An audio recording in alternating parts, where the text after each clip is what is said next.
Mi mbrëma në gjiro me syqin nga unë Ilir Demalia. Sonte do të flasim në lidhje me mbylljen e zgjedhjeve që u bën me 11 maj dhe a duhet të vazhdojmë media dhe shoqëria të merret akoma me një gjë tashmë që është një kufome vdekur, por vetëm që kemi ra të gjithë në kurthin e kësaj kufome, që është opozita shqiptare, ose më saktë Partia Demokratike, jo opozita shqiptare, Partia Demokratike me liderin e saj. Në një kohë që zgjedhjet u mbyllën dhe u certifikuan nga Komisioni Zgjedhor, Odir OSBE, po ashtu dhe liderët evropian dhe SBA kanë uruar për zhvillimin normal të qetë të zgjedhjeve, padyshim ka pasur parregullsi, por që nuk deformojnë rezultatin e zgjedhjeve. Opozita me në krye liderin e saj vazhdojnë këngën e Kukuvajkës pa kuptuar se janë në një rrugë që kanë marrë dyshezën dhe në zgjedhjet lokale dhe të ardhshme do të jenë dhe më humbës dhe më të thellë. Kjo opozitë kupton për mos kuptuar atë që tashmë është e qartë për gjithë, që qëllimi i kësaj opozite, ose saktë Partisë Demokratike, që bjerë dhe bëhet qesharake çdo ditë në shërbim të një kufome politike për të mbrojtur kufomën dhe jenat rreth kufomës së krimeve dhe vjedhjeve të zullumeve që ka shkaktuar shqiptarëve dhe Shqipërisë, është një qesharakarizarizëm që vetëm gjalli realitet, por në të njëjtën kohë ka bllokuar zhvillimin normal politik demokracisë. Për këtë do të bisedojmë sonte me të ftuarin ton, intelektualin dhe studiuesin Agim Baçi. Mirëmbrëma Agimi, mirë se ke ardhur. Të dëgjova për anshtrimin tënd. Para do flasim për zgjedhjet dhe për zgjedhjet dhe pas zgjedhjeve, për shkak se nuk e shmangim dot politikën dhe atë që ndodh, atë që prodhon politika.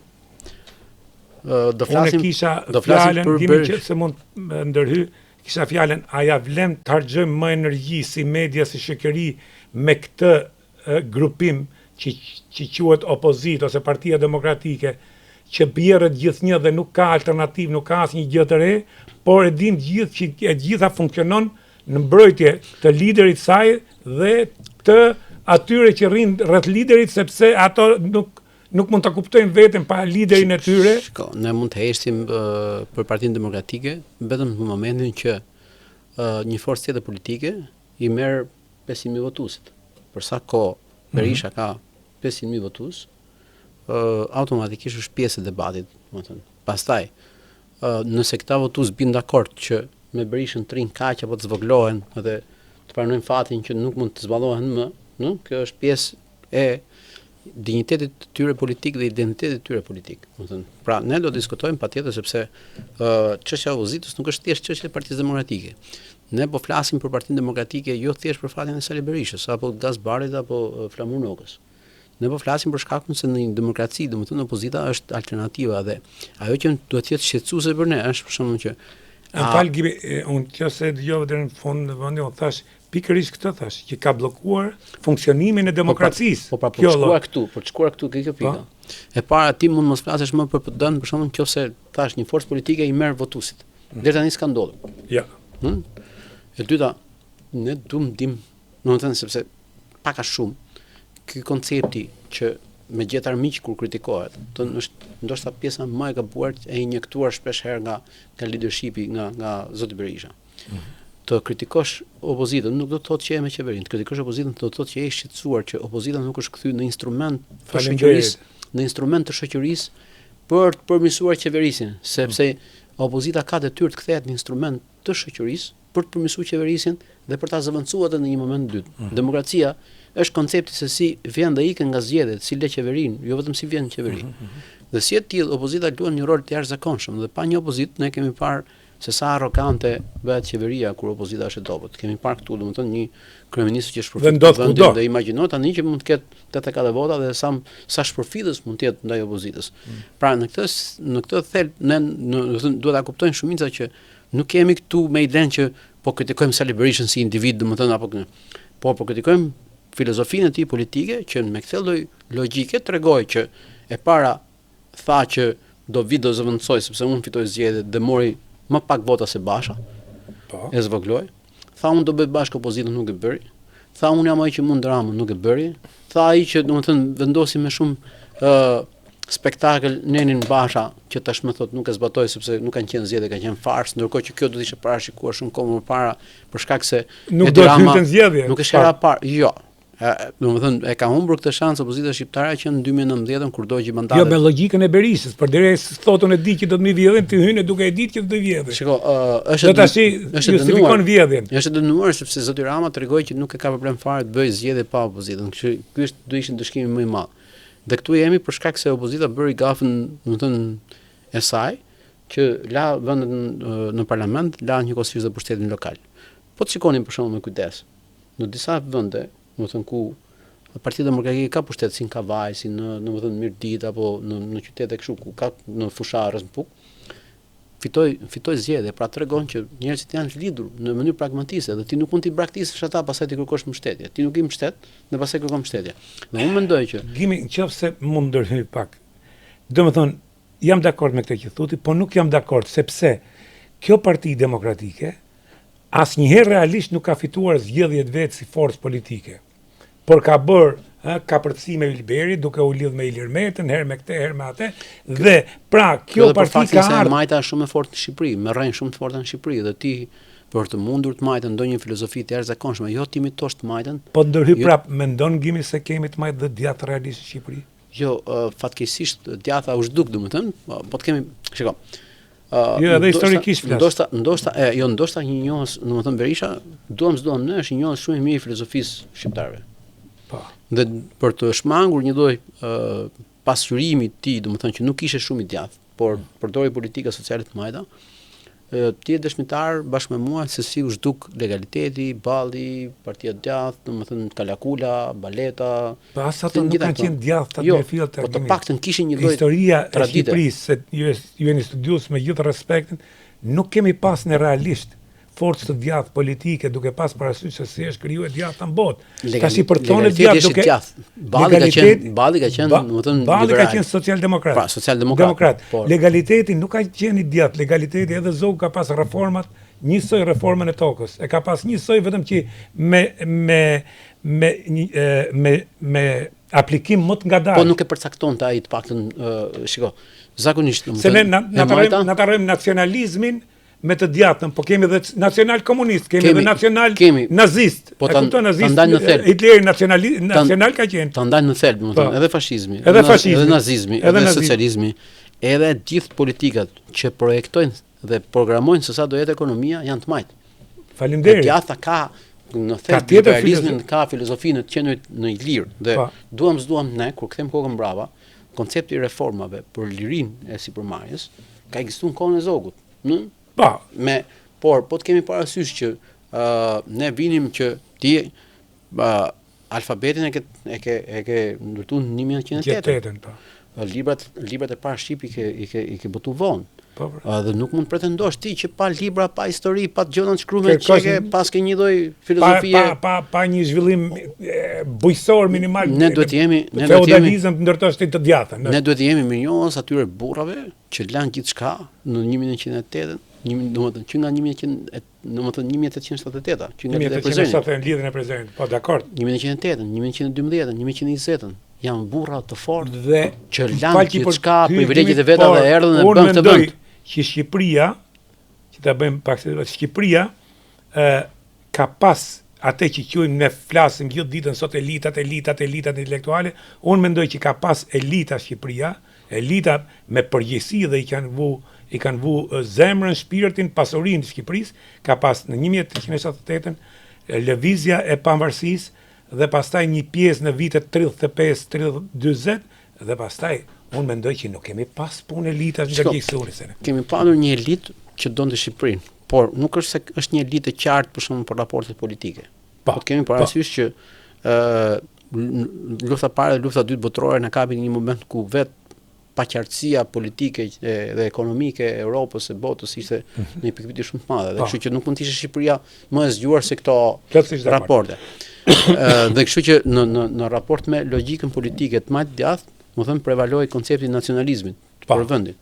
Dhe ata janë burra që të paktën bashkohen në një pikë nacionalist. Pastaj po të lexosh për shembull Seyfi Vllamasin tek ballafaqimi politike, një njerëz që ka qenë ministri i parë i punëve botore, njëri që ka qenë kundër Zogut, ka bashkëpunuar me Nolin, ka bashkëpunuar pastaj me Zogun, njëri që ka lënë kujtime shumë të jashtëzakonshme. Ti kupton për shembull betejën politike që ka pas një lloj fisnike, ka qenë fisnike, për shembull që ki parasysh që Zogun e plagosën parlament, Zogu bashkëpunon me kundërshtarët, do të thënë arriti në raportin kundërshtarin e vet më të madh bëni ambasador në vendin më do thosh se a e bleu, domethënë mund të jetë dhe kjo, por ka ditë luaj politik.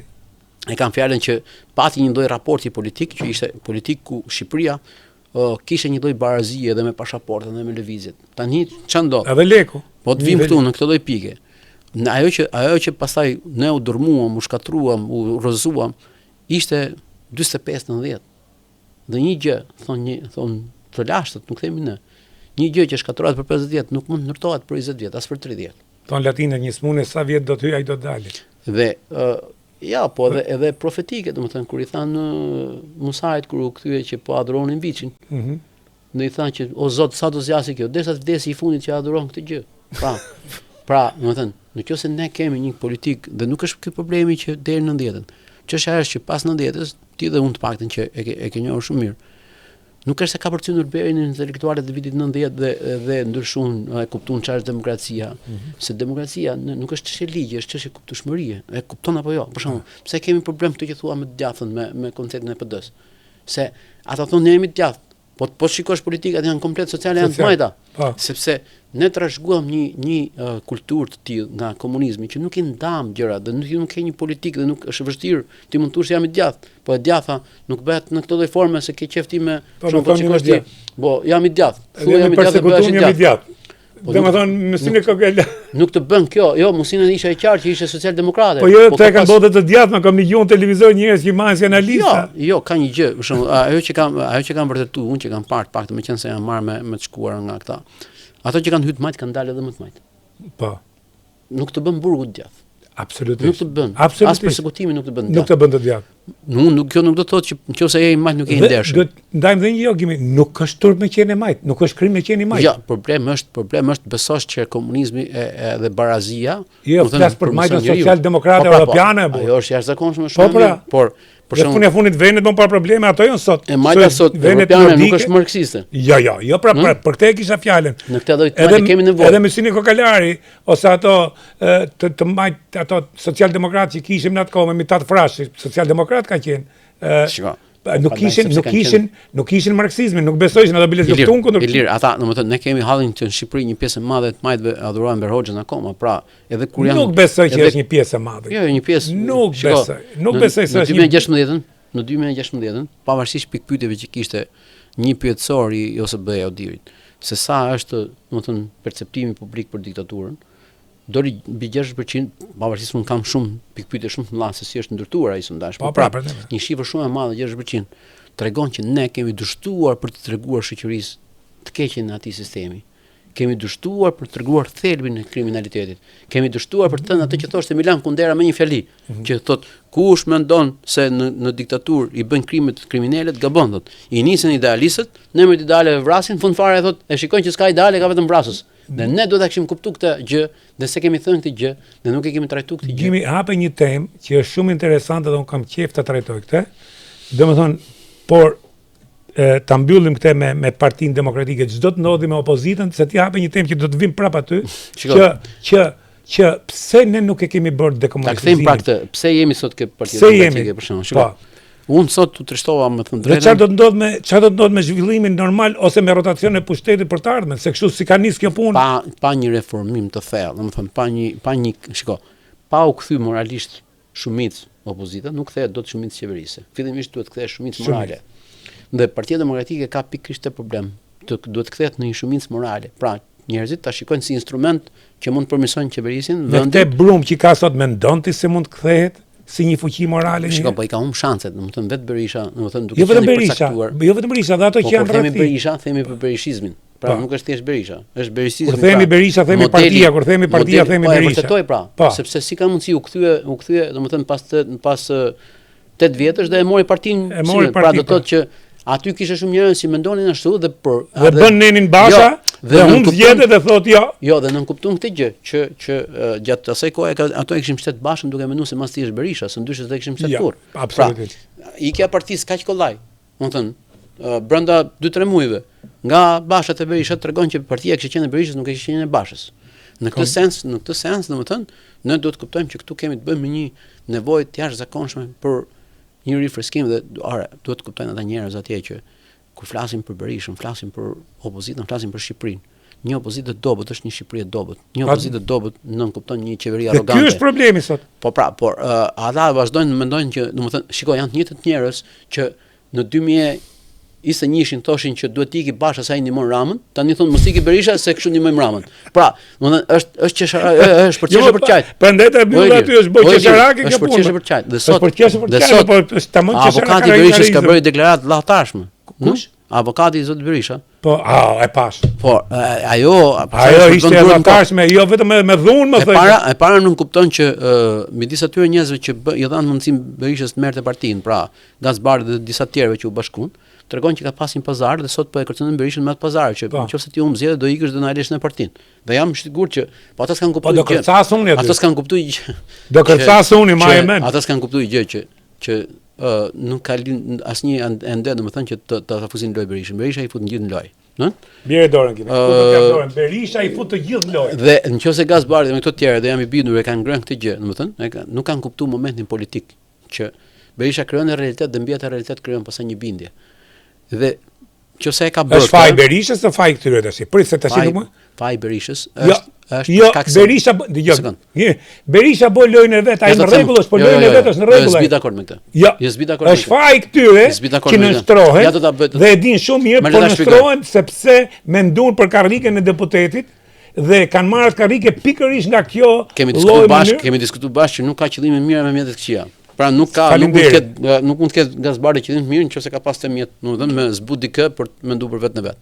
Siç e bën Berisha dhe unë nuk bie dakord me askënd që thot bravo i qof Filanit se ka marrë për vete partinë, bravo i qof Filanit se ka marrë për vete qeverinë. Këta duhet të kuptojnë që të qendurit në kryet një partie që ka një besueshmëri në një pjesë të madhe të popullsisë shqiptare, po qoftë edhe 20.000 veta me të besuar. Dhe të marrë qeverie tregon që ti ke përgjegjësi për të përgjigjur qytetarëve, jo për t'ia kallë të tjerëve, më kjo është banale, më kjo është mos kuptim. Kjo është kultura jon, Gimi, kjo ka qenë kultura jon politike këtu më përgjegjësi, këtu më përgjegjësi shtet Gimi, kjo ka qenë kultura jon. Këtu më përgjegjësi qytetarët pra, sepse pra ne thuhet në librat e shenjtë që Zoti nuk ndryshon gjendjen e popullit për sa i kot ndryshojë vetveten. Nëse njerëzit kanë zemërim me qeverinë se nuk janë aty për të vjedhur si ai, nuk e ndryshojnë dot qeverinë. Në momentin që ata ndëshkojnë të keqen dhe janë të bindur që ndëshkojnë të keqen, nuk ka burrënë të ndalojë për ta zgjuar qeverin. Këtu shoqëria është gati me shku me vjedh, nëse i shan se nuk vjedhin dot si ato. Tash se ju jeni media, ju jeni media, unë jam media. Sa gazetar ke ti që janë xhabaxhi sot? Me keqardhje nuk. Prandaj media është këtë se po ti kapin gjithë tash se populli thotë, ç'është populli? Populli është në Amerikë, pse popujt janë kudo. Njeriu e zgjedh vet.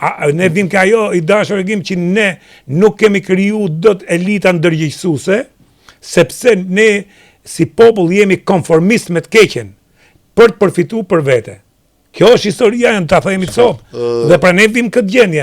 Dhe mund vje keq kur dalin shumë çapaçul, edhe ne intelektualët, ne disa profesione. Jo më thuti, Agim se je edhe pedagog, profesor.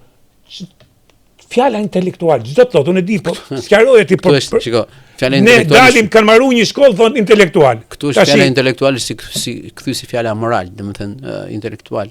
Nuk do të thotë dish 5 gjutuja, as kesh 3 diploma, as kesh, domethënë të pesh parë kështu. Intelektual në kuptimin më fill të fjalës, do të thotë një njeri që ka përgjegjësi, që merr përgjegjësi, që di të thotë vërtetën, që guxon të thotë vërtetën, që nuk ka frikë se është i vetëm apo ka 10 apo ka 20, po që guxon të ngrej zërin dhe të bërtas kudo për të thënë vërtetë që i shërben qytetarëve. Nëse ai vërtet vetëm kur i vjen vezat e vetja vet, atëherë nuk ka kush ta ndihmoj dhe nuk është intelektual. Është një interesaxhi, është një solën nërmend një thënie të Abraham Lincoln që thotë kur kam të drejtën dhe i vetëm jam shëmit. Sepse pra ne nuk kemi këto modele Gimi, pra ne tash popujt e tjerë kanë krijuar nëpërmjet elitave. Sepse elitat në vendet e tjera nuk kanë prit që të jenë numër shumës, kanë prit të jenë të vërtetë në ato që kanë thënë. Dhe kështu që pëlqen, nuk kanë prit të numër shumës. Jo, po patjetër, shiko. Po të kërkosh që koncepti i elitës të jetë shumicë, atëherë kemi gabuar. Elita është një pjesë e vogël e popullsisë, por që mes moralit tyre i tregon njerëzve nga ku duhet shkojnë. Pra, dhe kjo nuk ka ndodhur keni. Ne për shembull, ne të dy ose kushdo, ne ka një histori këtu, domethënë, kishte rënë një zjarr, Solomoni ka qenë nga këta që fliste me kafshë. Edhe shef Milingona që më i pikuj, thotë, po unë do të tregoj thotë cilit kraj për kas. Dhe ne kemi detyrë ti tregojmë shoqërisë cilit kraj për kasim. Unë e di që se shuj zjarrin. Po ama unë po tregoj se unë i përkas atyre që duan ta shujnë zjarrin. Dhe kjo është detyra intelektuale. Kjo Milingona që ta mbaj këtë pikë në ujë të vërtetës. E t'ia thotë shoqërisë që unë mund të të keqen, ama unë do të tregoj se cilit kraj për kas. Do të krijoj modelin. Sepse unë do të them zot lart që ne nuk mund bim dakord me qenë se janë shumica hajdut, themi që vjedhja është gjë e mirë. Se diku ndahen shoqëritë. Vjedhje, korrupsion, vrasje, prostitucion ka pas vjet e mot që ka lind njerëzimi. Shoqëritë ndahen, çfarë qytetëria japin këtyre veprave. Dhe ne jemi këto pika që kemi rënë në këtë kurth që nuk kemi më zë kundër këtyre veprimeve dhe po japim qytetari, prandaj guxojnë këta gangsterat e të gjitha llojeve të flasin të marrin përsipër sepse ti nuk i ke treguar vendin. Ktu më erdhe ke Konica që kanë në librat e tij që thot ku flet për shoqërinë shqiptare, për krimin, për agresivitetin dhe thot është një shoqëri thot nuk është në Afrikë, është në mes të Europës. Po ta them me dy fjalë, është shumë e gjatë, do ta jesh. Po fatkeqësisht, di po fatkeqësisht që ato që thot Konica vazhdon të jenë sot. Po pra vazhdon të sot ajo që thot Konica e Fishta. Se këtyre dy jem referuar më shumë edhe para 90-s, dhe thot, kjo shoqëri thot vrasësin, banditin, hajdutin, jo vetëm që e nderon, por edhe kur e kërkon thot ligji, gjykata, e thot më bukur, me ato fjalët e tij si rozare, thot ata e mshehin.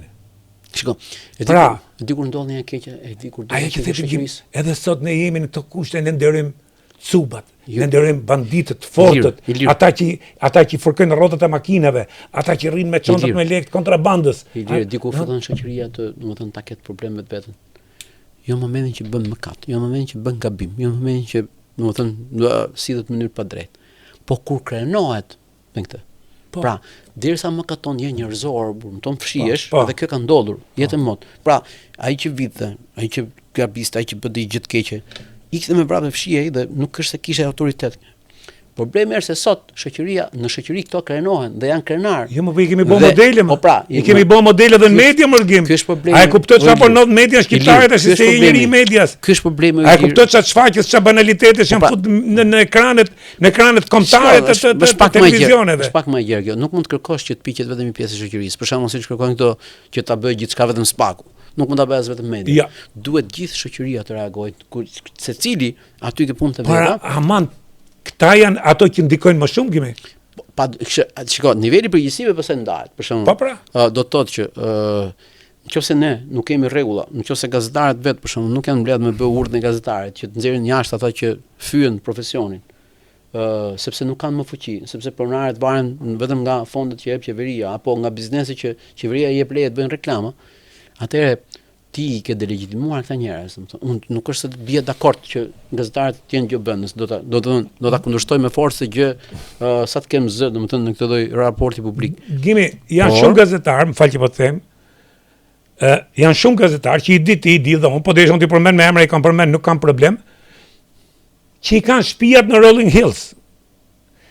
Më thuaj mua, me këto rroga që kanë pas të gazetarë, si kanë bërë përveç shtëpiave në Rolling Hills, që po të përmend disa, me shullake, me anë bushate, me kujdi tjerë sa du se s'ma vinë men, me qimpeka, me kymër, me dervishimër që i bon moral, si e ka Lutfi Dervishi, i bon moral gjithë ditë në Zotit. Ta shi të lutëm shumë gjim, të bësh shtëpi $1 milion në Rolling Hills, me punën gazetar, këta i kanë bërë me trafik influencash politike. Nuk shiko të gjikimi. Pra ne të them që këtu është kalp gjithë piramida dhe këto tash i bëjnë moral, jo pse këta kanë hallin e qeverisë, kanë hallin që nuk po morin këto tenderat e tyne dhe favoret e tyne. I tash do më lesh ta lidh thesën. Shiko.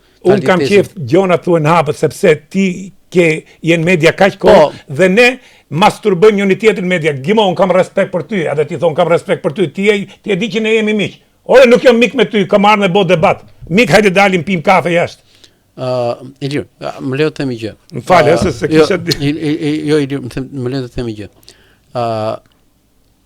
Unë personalisht kundërshtoj me forcë ata që urrejnë ata që kanë para. Jo, nuk e kam. Nuk e kam. Ka para njerëz. Nuk e kam. Nuk e kam këtu fare, nuk e kam këtu. Ilir, prandaj thashë unë nuk bëj njerëzit imoral që bëjnë moral.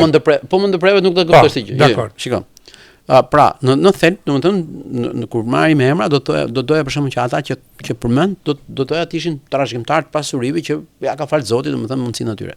Ama një njeri që pretendon që përmes pagës si gazetar mund të bëjë kaq shumë pasuri, e ka thënë Montanelli, nuk e them unë, për shembull Qelber në raportin e kësaj që ky profesion. Dhe ka Qelbin po këta kanë qet dynjon. Ky profesion kanë Milan Rollix, po këta i kanë dhënë Bregdet ku janë ato sonë diç kanë bërë Zamir Mane atje ku e diun ku janë këto edhe kanë kufizu, kanë marrë dhe territoret e plazhet publike, edhe vjen dhe shazllona nga $200, po jo mërgim. Ky profesion ti mundsin të jetosh, po jo ti je pasonik.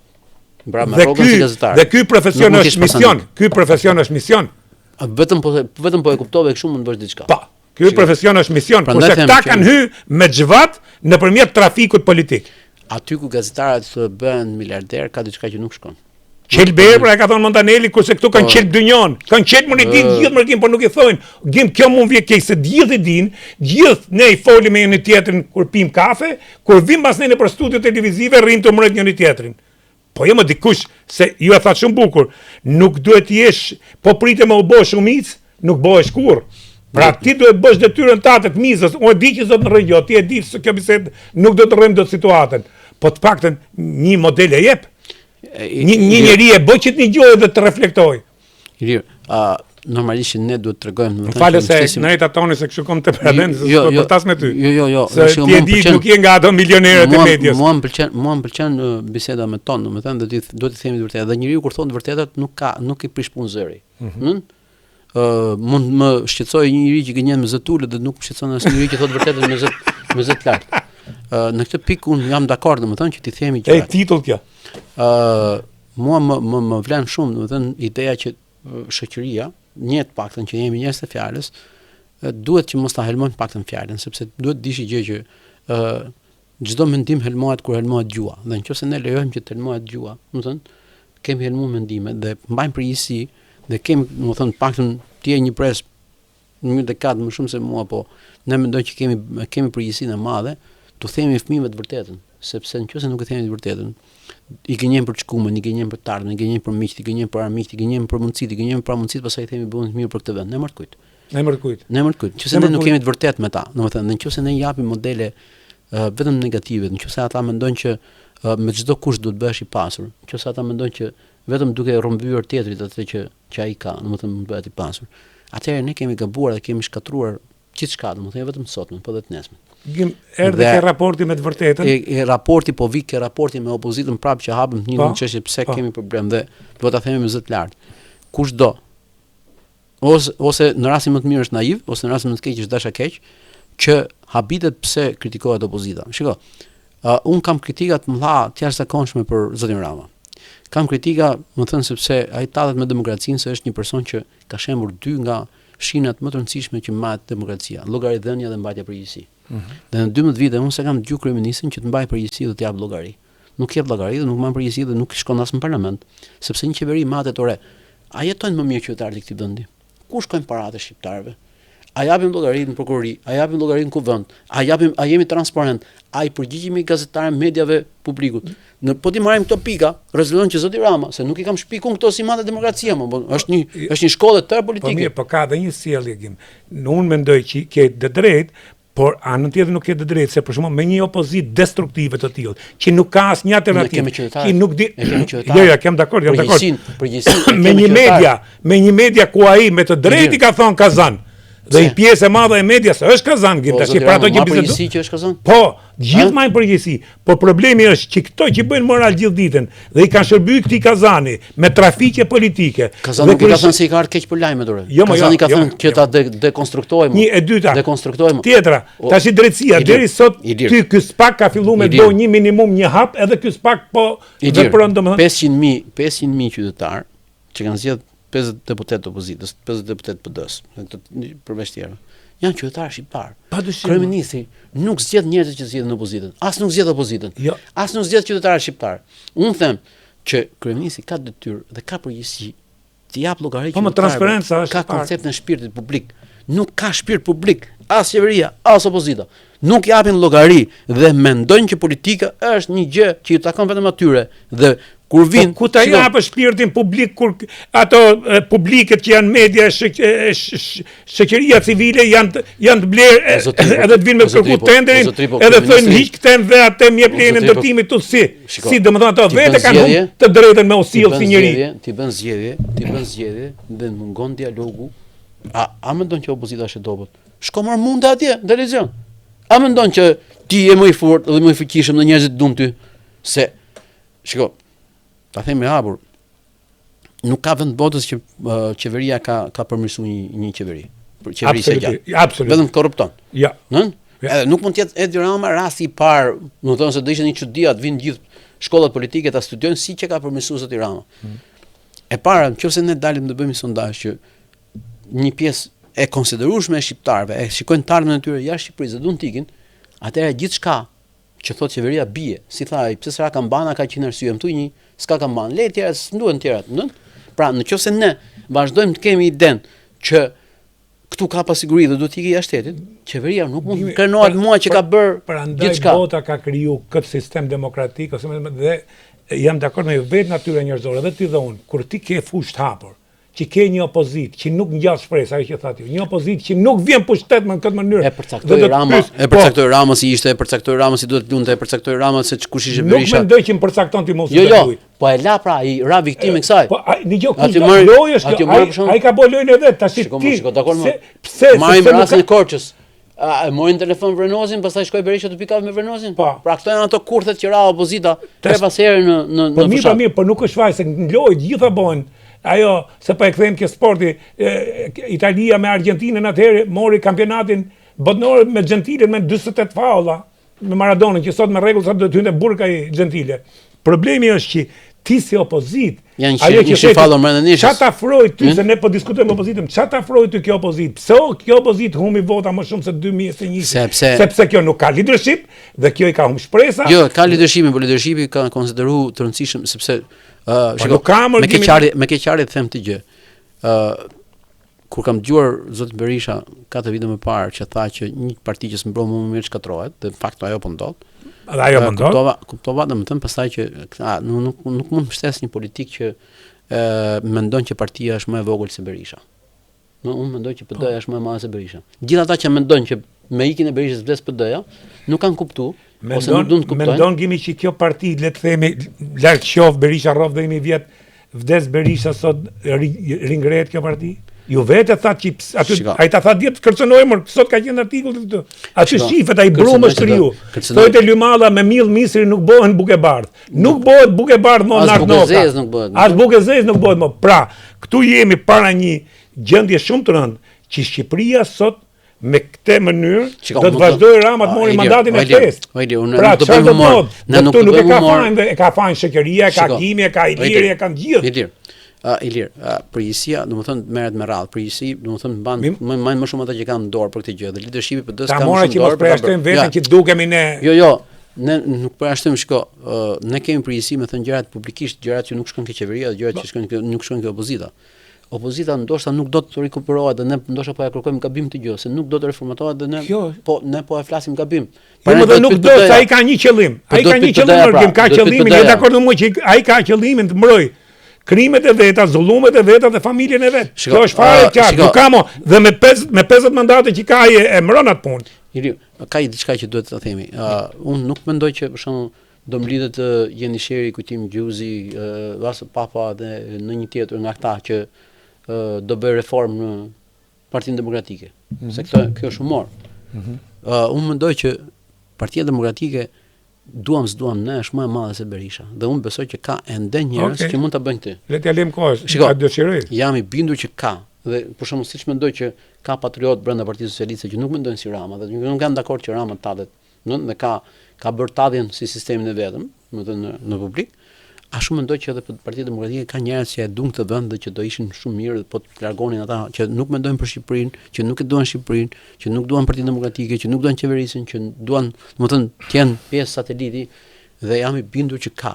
Por në qoftë se do vazhdojmë me ISO-n dhe që janë ata njerëz cilët për shembull në 2021 ishin më të drejtë, i kërkuan bashkës tikte se kishin zgjedhjet, dhe tani në 2025 nuk flasin as si fjalë, vjen keq.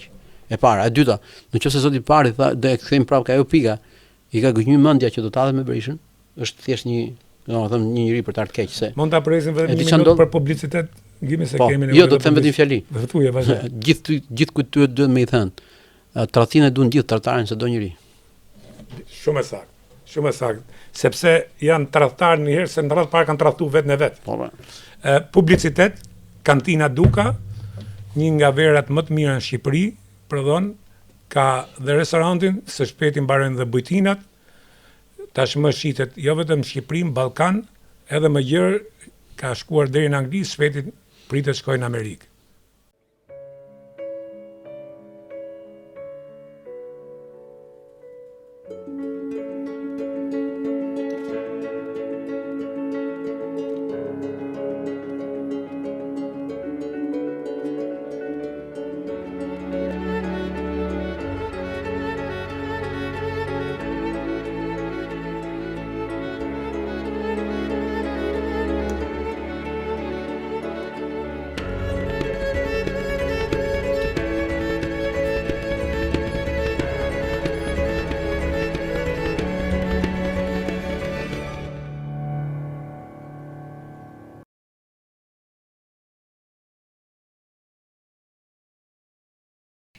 Gjimi për shkak të kohës, për të mbyllë këtë çështje se du të hap dhe çik çështjen e asaj dekomunistizimit që flasim më shumë dhe kulturën komuniste që e vazhdojmë në të gjitha edhe ato që janë thonë jemi të persekutuar dhe kanë qenë persekutuar, po ti shohësh mënyra se si veprojnë me mentalitet komunist. Për shembull siç ke rasti i këtij Tomori Zotit do t'ju ham gjallë. Për çfarë do bësh ti? E para herë nuk ke fuqi me hangër gjallë, vetëm diskreditove veten. E dyta, nëse ke me hangër gjallë, merr armët, dil mal, sulmo, shtetin, po mos e bë karagjos. Sepse nuk e bë dot. Tomori në njoft, Tomori pëlqen mishin e pjekur, nuk është se jam han mish gjallë, kështu që nuk ka qenë metaforë. Por tash ti, desha të them, si e shef ti? Si do të shkojë kjo gjendje? Do filloj parlamentin shtator. Me sa shohun parlamenti do jetë më i dobët se parlamenti i shkoi. Parlamenti do jetë më i dobët sepse zoti Rama nuk ka më nevojë as për votat e opozitës. Në qoftë për shembull zoti Berisha edhe si kualitet them, si kualitet parlamenti do të jetë. Si kualitet ka kohë që ka rënë, domethënë, por megjithatë edhe mit parlamenteve të para nuk kemi se t'i vëmë sepse pasojë e asaj politike është ata njerëz e lanë fushën e lirë dhe ju servilosën atyre të cilët nuk ndërtuan institucione siç duhet. Në ata të fortë të gangsterët që detyruan Shqipërinë pse të bënë një ligj për dekriminalizimin me hejt fortë nga parlamenti, tur faqezes, është pasojë atyre. Nuk janë pa faj edhe ata, domethënë sepse nuk era një ditë e bukur që u mësyn në kuvend ta. Ishin tolerimet e tyre, ishin rënë dakord, ishin para interesave personale, ishte lëshimi në 2008 që i lanë që t'i bënin një lloj kodi vetëm për të siguruar vetë në parlament dhe ja ku je, sepse siç e them, i kthehemi prapë njëjtës formulë, nuk ka qëllime të mira me mjetet këqija. Nëse ata e kanë bërë për kohë afat shkurtë vetëm për të përfituar vetë, kanë sjellë të lloj ndëshkimi, pak që është ndëshkim shumë i madh për qytetarët. Unë mendoj që një minutë më parë, opozita duhet gjej fuqinë që të kthehet instrument i shoqërisë për të përmirësuar qeverisjen. Nëse nuk e bën këtë, si kush opozitë? Ju deri tash i thatë që Berisha kështu dhe kjo opozita. Opozita thash, nuk thash Berisha. Opozita ku? Ku është opozita? Shiko. Ku është opozita kimi? Se tash duhet të jemi se nuk ka kohë më me bë ëndra Parnasi kur të gati në gati 700.000 qytetarë që kanë votuar kundër Ramës. Pra, domethënë duke përfshirë partitë e vogla. Do ishte naive mos mendonim që ka kaq shumë njerëz që mund të kenë fuqi për të bërë një koalicion tjetër mbar qytetar që të vënë vështirësi qoftë edhe Berishën, qoftë këtë tjetër, domethënë dhe të ndërtojnë një platformë shumë të rëndësishme. Po këto partitë e reja kishin mundësi me u bë bashkë, dimë edhe do të kishin më shumë mandate dhe nuk u bën. Pra, unë mendoj që edhe jo naiv, është kultura vjetër gjimi. Gjuha e tyre, e disave prej tyre, Mu më kujtoj të ta mënë gjuhën e Berishës, 90-ën, 91-shin, 92-shin, domethënë demagog, pa mendim politik. A tham këtu që ja 2-3 kanë mendim politik, ne trashëgum njëjtin mentalitet. Trashëguan pra të njëjtin mentalitet nga komunizmi dhe i injektuan, po sikosh edhe politikanë të ri, flasin si politikanë të vjetër. I imitojnë politikanë të vjetër. Pra si do të sjellës idiotë servilosen në kongrese, servilosen në forume, servilosen gjithandej, domethënë dhe po pra ajo e konformizmit për përfitu. Po, kjo është kultura jonë dhe ne majmë përgjegjësi si shoqëri. Po si mund të montosh gjithë këtë kulturë mërgim, se kjo të paraqitet pra ja. Nuk është unë nuk jam nga njerëz si dorëzohen. Jo, problemi për gjithë mekanizme, se nuk ka puna me Unë nuk jam nga njerëz si dorëzohen. Unë jam i smur me optimizëm. Unë mendoj që mund të bëhet. Politika lëviz shpejt.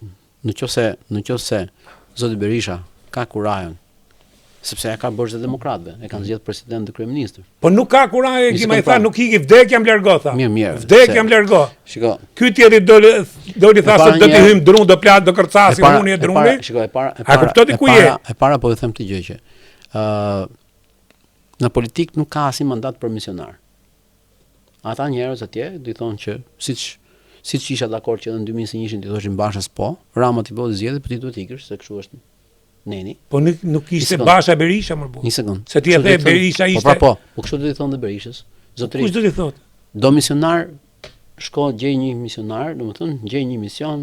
Po nuk ka mision Berisha më. Ndërtoi një sekti Berisha, bëje kish xhami, çfarë dush ti, domethënë, por Partia Demokratike i mund bëj vetëm shkinë e djallit se xhamia e kish nuk do të. E kanë fjalën po mirë, e bën sektin e vet, por ama se ka një gabim këtu se thon njerëzit për shembull munde Berishën dil përballë, pastaj kur del përballë, dole për të shërbyer kundërshtarit politik, se ka paradokse pafund. Shiko. Unë them që ata që janë aty do t'i bëjnë një pyetje vetes. Do t'i shërbejnë njeriu apo do t'i shërbejnë Shqipërisë? Janë aty për të mbrojtur njeriu, janë për të mbrojtur shqiptarët. Janë aty sepse i kanë dhënë fjalën shqiptarëve që do t'i përfaqësojnë apo do të përfaqësojnë. Po nuk mund ta bëjnë ato njerëz që kanë prurë deri deri këtu, që politikën, që partinë demokratike. Unë jam dakord që mendet që kanë prodhuar konfliktin nuk e zgjidhin konfliktin. Por në botë, domethënë, këto reforma zgjidhen duke dhënë dorëheqje ai që është përgjegjësi kryesor, ai që do merrte meritën kryesore, ai është përgjegjësi kryesor. Po nuk ta jep mërgimin. Dhe shiko, atëherë thjesht do lëngojnë shqiptarët për të gjenë një forcë dhe kjo pastaj do jetë e dhimbshme sepse do zhvendoset ky elektorat. Do shkojë ke një fuqi tjetër. Vetëm atëherë pastaj ne nuk kemi pse merrim më Berishën. Por sa kohë ai është aty dhe ka këtë lloj përqindje të votuesve, ne do vazhdojmë të kërkojmë me ngulm që Partia Demokratike nuk mund të jetë njeriu, nuk mund të jetë për njeriu dhe nuk mund të jetë, domethënë, ka një shprehje amerikan. Old horses doesn't learn new trick. Okej, po, shiko. Ky Berish bëhet edhe më i keq tash në këtë moshë. Plus që kanë ngarkesa të gjithave që i dim, plus përballjen me drejtsinë, tash gjithë kanë të qartë vetëm kush rre menjen që pse Berisha rri akoma. Mos kishte ngarkesa, Berisha kishte hik. Po Berisha do të ruaj djalin, do të ruaj veten, do të ruaj familjen.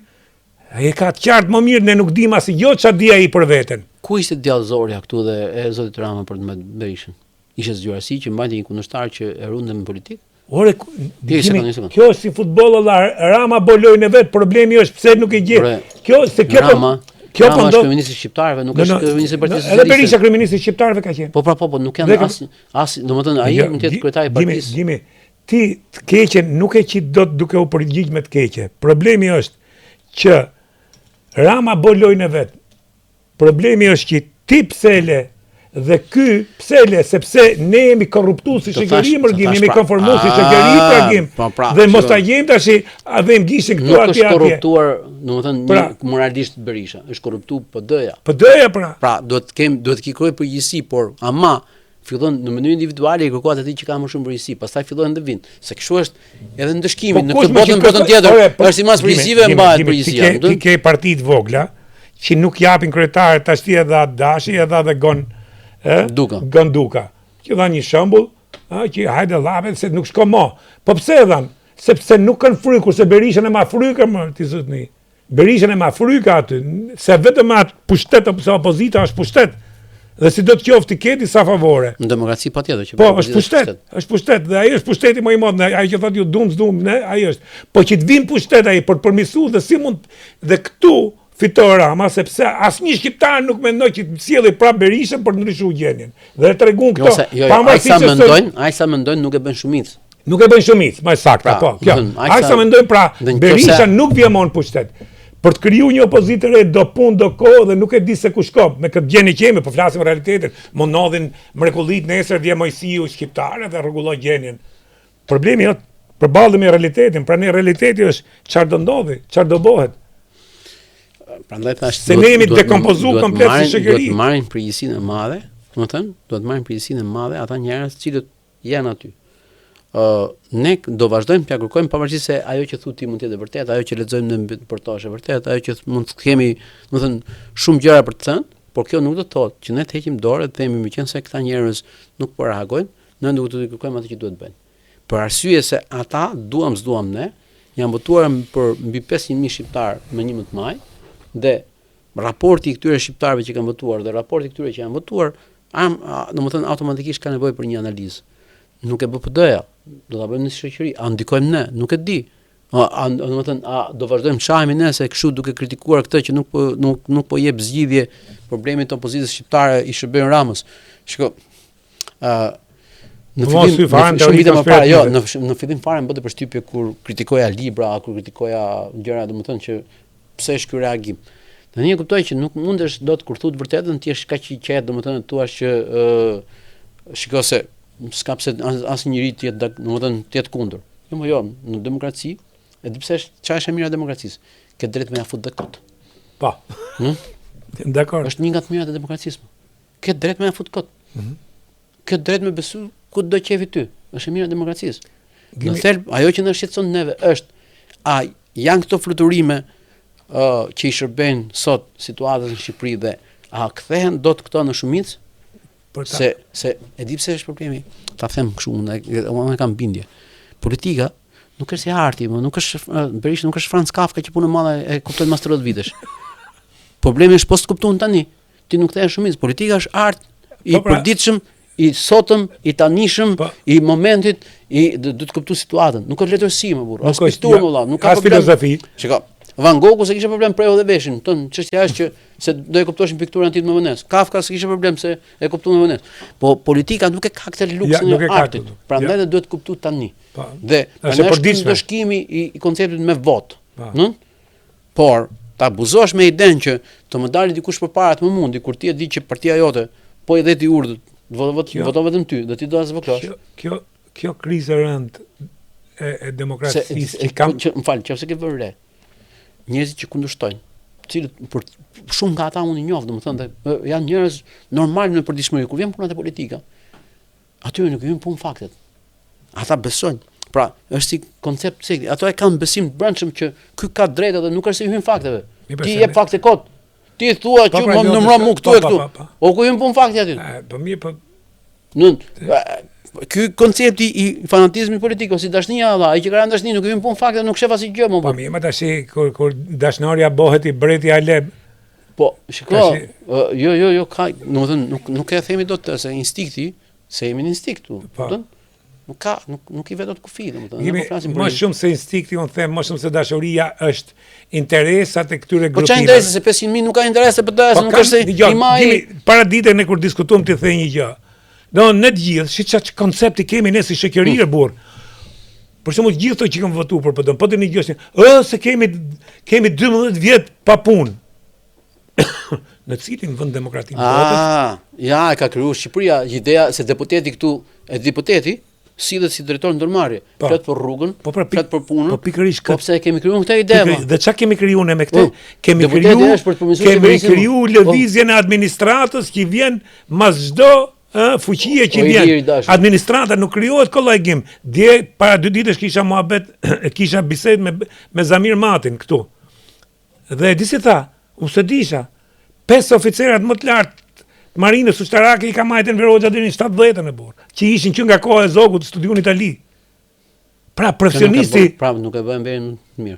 Jo, nuk thash për ta bërë më të mirë. Ai ka bërë shërbimin e vet. Pra, për të krijuar një administrat me specialista nuk është kollaj. Ose kemi perëndimin, kush ndryshon gjithë administratën, ne ndryshojmë direkt Roja derës. Ora, jo vetëm ke shteti. A kupton domthon ti thua ai popull ka dashni? Ai popull që voton këto 500.000 i kanë dashni apo kanë hallin me hyn polic, me shku në dogan me vjedh, me shku këtu me mor, me shku atje me mor. Pra, nuk kemi çështje dashurie. Dashuri nuk mendoj që ka shqiptari, se shqiptari ka shumë urrëtie pa shkak. Është ky pragmatizmi, është besimi i verbër që ky burri, domethënë se ai i bindi, si tha, unë jam i vetmi që bëj bashkëpozitën, unë jam i vetmi që mund Ramën, e sa e ka mundur, unë jam i vetmi që u sjell në qeverisje, unë jam ai që bëj këtë dhe ata e dora turkit ndeshkuan aty. Dhe sot asnjë nga këta nuk e kërkon llogari.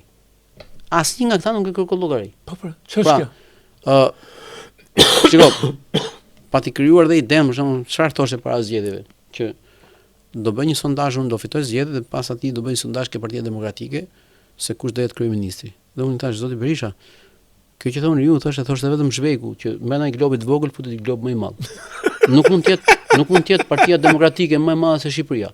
Nëse ty t'japin shqiptarët votën, ti s'mund ta zvogëlosh votën shqiptarëve të futesh ke PD-ja. Se PD-ja është më e vogël se Shqipëria, Shqipëria është më e madhe se Partia Demokratike. Mi po këto lojra, ai i bëri për t'jo shta, cilët tinës mendonin që Berisha në një moment do të rriqet dhe do lejë një kryeminist tjetër, më thënë? Edhe Berisha po loj lojtari vjetër e rrën gjithë. Tha, e kam thënë prej kohësh, kush mendon se po futet në lojë se do përdori Berishën? Është naiv në rastin më të mirë dhe ose idiot në rastin më të keq. Po naiv sepse të thuash ti që ti të përdoresh, po ku ka lind ai burri domethënë deri sot ta përdori Berishën. Dum në Berisha. Është një njohës shumë i fortë i mentalitetit atyre njerëzve që e ndjekin. Se kam qejf do të trajtojmë prapë këtë temë, pa për shkak të kohës se vim prapë kjo që po ndodh sot në politikën shqiptare dhe në shoqërinë shqiptare. Ti e marr shumë me këtë çështjen e dekomunistizimit. Përse ne si shoqëri kemi ngel pengi saj gim, shkurtimisht. Përse? Janë 30 vjet. Sot ke telefon. Vetëm një fjali, ja. Jo, shiko. Ne jemi një popull. E para, mendon se është bërë dekomunistizimi? Jo. Jo.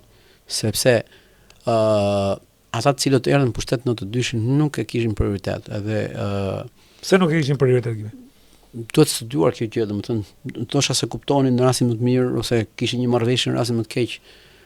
Nuk do t'i hyj kësaj gjëje sot, domethënë, mund të jetë një bisedë gjatë, mund të flasim lidhje kur duash, por patjetër. Ajo që ndodh, domethënë, ne jemi vetëm një vend që nuk kemi të penduar.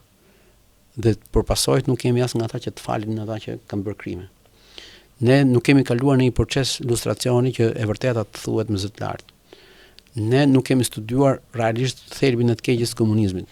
Ne nuk kemi thënë sa të vërteta lidhur me pasojat e forta që pati ai lloj sistemi që ti e njeh shumë mirë, që denatyronte njeriu në thelb, domethënë, një njerëz që ku burri kishte frikë se mos spiononte gruan, gruaja burrin, domethënë vllai motrën, motra vllain, ku shembe çdo lloj gjë njerëzore, thelbin e njerëzores në një shoqëri, ku devijoi gjithçka që ishte e fortë, e shenjtë, domethënë për shoqërinë shqiptare. U bë vendi vetëm në botë që s'kishe as xhamia sepse duhet filozofonte vetëm mentaliteti i partisë, ideologjia e partisë, domethënë mendimi i partisë. Dhe kjo pasojë e këtyre njerëzve që u ritën me duke bërtitur partinë verë emigranti kurdoherë, nuk është se mund ta harronin kaq kollaj në 90-tën.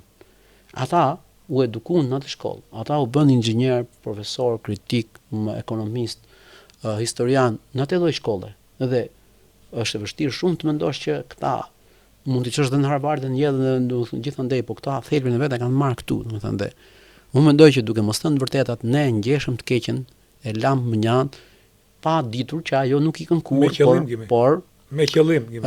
Shiko, vlen për zë do të jetë një bisedë tjetër gjatë me qëllim. Kur të duash diskutojmë se mund të them disa gjëra. Ti the një gjë, i that një gjë shumë saktë. Që kishte frikë spiononte motra vllai. Çfarë mendon për dosjet e sigurimit të shtetit? Pse nuk u hapën dosjet e sigurimit të shtetit? Sepse ato që krijuan PD-n ishin spionët aty në Gjimë. Dhe ti i di shumë mirë. Ta them unë, shiko, përveç saj, ka një gjë. Mund t'i përmend me emra prap kush ka qenë, si ka qenë. Dhe unë kërkoj gjë.